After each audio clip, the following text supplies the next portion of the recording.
കേരളത്തിൽ മഴ ശക്തമാകുന്നു. ഈ രണ്ട് ജില്ലകളിൽ ഇപ്പോൾ അവധി പ്രഖ്യാപിച്ചിട്ടുണ്ട്. എല്ലാ ജില്ലകളിലും മഴ മുന്നറിയിപ്പാണ്. ആ ഒരു അപ്ഡേഷനാണ് ഇന്നൊരു വീഡിയോ ഭാഗത്തെ.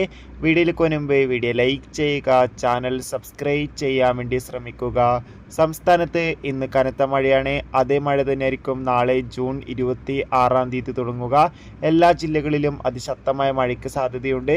അതുകൊണ്ട് തന്നെ കാസർഗോഡ്, കണ്ണൂർ, കോഴിക്കോട്, പാലക്കാട്, ഇടുക്കി തുടങ്ങിയ ജില്ലകളിലൊക്കെ നാളെ ഓറഞ്ച് അലർട്ടായിരിക്കുമെന്നാണ് അറിയാൻ വേണ്ടി സാധിച്ചിട്ടുള്ളത്.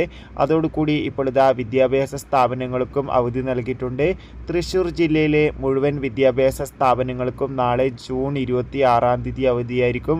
പ്രൊഫഷണൽ കോളേജ് ഉൾപ്പെടെയുള്ള വിദ്യാഭ്യാസ സ്ഥാപനങ്ങൾക്കാണ് അവധി പ്രഖ്യാപിച്ചിട്ടുള്ളത്. അതോടുകൂടി തന്നെ ഇടുക്കി ജില്ലയിലെ മുഴുവൻ വിദ്യാഭ്യാസ സ്ഥാപനങ്ങൾക്കും നാളെ അവധിയാണ്. പ്രൊഫഷണൽ കോളേജ് ഉൾപ്പെടെയുള്ള വിദ്യാഭ്യാസ സ്ഥാപനങ്ങൾക്കും നാളെ ഇടുക്കിയിൽ അവധി നൽകിയിട്ടുണ്ട്. അപ്പോൾ കൂടുതൽ അപ്ഡേഷൻ അറിയാൻ വേണ്ടി ചാനൽ സബ്സ്ക്രൈബ് ചെയ്യുക. മറ്റു ജില്ലയിലെ അവധി അറിഞ്ഞാൽ ഉടൻ തന്നെ ആ ഒരു വീഡിയോ നമ്മുടെ ചാനലിൽ അപ്ലോഡ് ചെയ്യും. കാത്തിരിക്കാം ആ വീഡിയോക്കായി. ബൈ.